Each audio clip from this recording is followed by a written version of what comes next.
Hello everyone, Tikabot here, and welcome back to the Road to Endgame series. Last time, we wrapped up the 8th Chaos Lord storyline, and went over some important daily quests that can really impact your overall progress in the game. In this episode, we're kicking things off with the daily ultras in /join time in, using our Stone Crusher class to work toward that sweet 51% boost weapon, the Exalted Apotheosis. So, at first, I was doing the ultras with a group, thanks to the Misfit Guild for always having my back. But now, I'm trying to run them more in public rooms, just to see what it's like with random groups and get the full everyday AQW experience. And for the upcoming episode, I'll start off by showing you my daily progress. So you'll get a clear view of how close I am to completing some of the requirements for those epic items I'm grinding for. This way, you'll know exactly what's left and can follow along as we get closer to unlocking some serious gear. And as you can see, we've just wrapped up day 4 of the Lord of Order class quest, and finally hit level 80. Reaching level 80 actually unlocks a ton of great items for us, so it's an exciting milestone for the series. Now, we can finally unlock the Poly Roger pet, which is considered the best boosted pet in the entire game. When equipped, this pet does 30% more damage to dragon, human, undead, chaos, and elemental monsters. This makes it one of the most versatile and powerful pets for boosted damage across a variety of enemies. To unlock the Poly Roger pet, we'll need to complete the Sailor of the Celestial Skies quest, which requires gathering several specific items. First up, we need 5 sapphire orbs.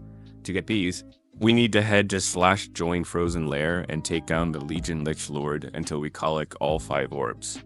Next, we'll need 5 Rumors of the Celestial Commander. For this, we head over to /join Lost Ruins War and take down the Diabolical Warlord until we've gathered all 5 drops. Once we've gathered the previous drops, it's time to get 10 Starlit Journal Page 1 scraps. To do this, we'll head over to /join Iceplane and work through a quick questline, which will unlock a hidden room where we can find the Animus of Ice. This extra step makes the quest a bit more challenging, but it also makes getting to the Animus feel like a real accomplishment. Once we have access, we'll need to defeat the Animus of Ice repeatedly until we've collected all 10 scraps. Once we've collected all the previous drops, the next item we need is 10 Starlit Journal Page 2 scraps. To get these, we'll head to /join Ivalice and defeat Ivalice until we've gathered all 10 scraps. And as a side note, I'm showing the quest steps in order for the video, but honestly, it's not as smooth in game. Most of these rooms are empty, and the bosses can be a pain to solo. So I'm actually hopping between maps and picking up drops wherever I can. To make it easier to follow, I've edited the video so you'll see everything in order, with the exact map locations for each item. And back to the video. Once we're done with Journal Page 2, we can move on to Journal Page 3. Head over to /join Void Nightbane and take down Nightbane for the drop. Here's the twist. Nightbane can drop anywhere from 1 to 10 of these at a time, so luck really comes into play for this one. After we're done with Nightbane, it's time to grab Page 4 scraps. Head over to Join Extinction and take on Ultra Snow until we've collected all the drops we need. I definitely recommend doing this quest in public rooms, since a lot of players are also trying to get this pet.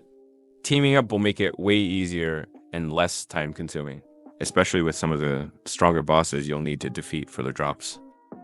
After grabbing Journal Page 4, we're heading straight for the map of the Celestial Seas. Go to /join Starsink and take down Empowered Prime for the drop. If you're lucky, you might find other players farming it too, which makes it go a lot faster.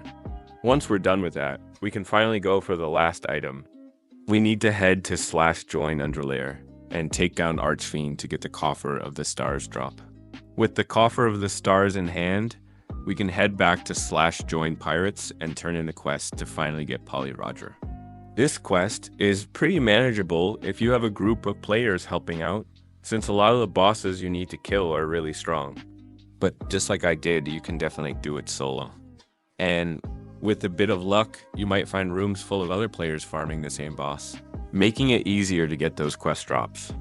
Having Poly Roger puts us a lot closer to reaching endgame status, With the boost it provides, taking down tougher mobs becomes way easier. Moving on to the next part of the video, it's time to tackle the daily quests again. Since it's been a full day since we completed the Polly Roger quest, we'll start by turning in the easier daily quests first. For some reason, my game was lagging like crazy at the time. Even turning in quests felt like a chore. While turning in the quests, I realized that we actually have enough Blaze tokens and Ice tokens to exchange for the Pyromancer and Cryomancer classes. So we'll be picking up both of those today. For the Cryomancer class, we'll be heading over to /join Frozen Ruins to exchange 84 Glacier Ice tokens in the Cryomancer shop to pick it up.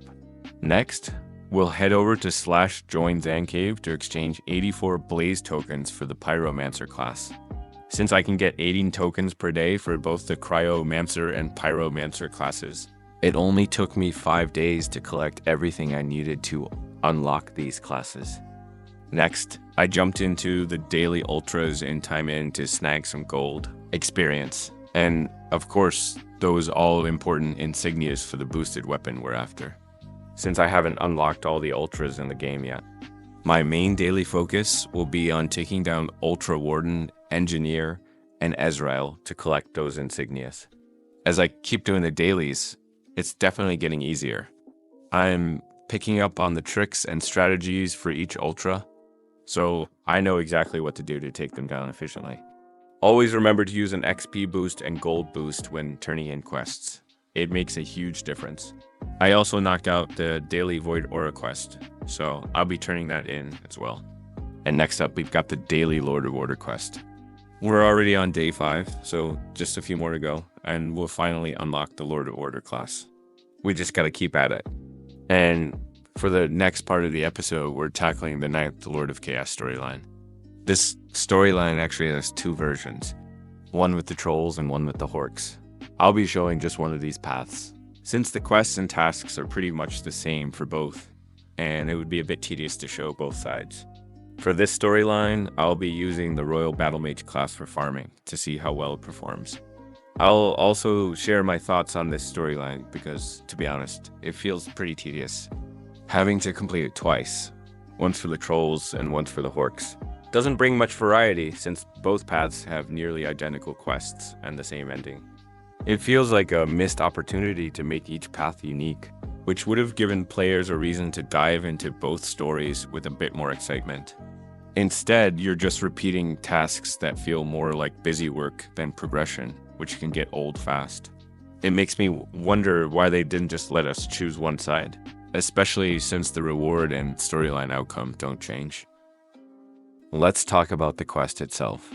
As I was working through it, I tried to complete both versions at the same time, but it turns out you can't do that. Honestly, I don't see why they wouldn't allow us to tackle both quests simultaneously, especially since they're both for the 9th Lord of Chaos storyline. It would streamline the process and save us a lot of repetitive effort, making the whole experience a bit smoother.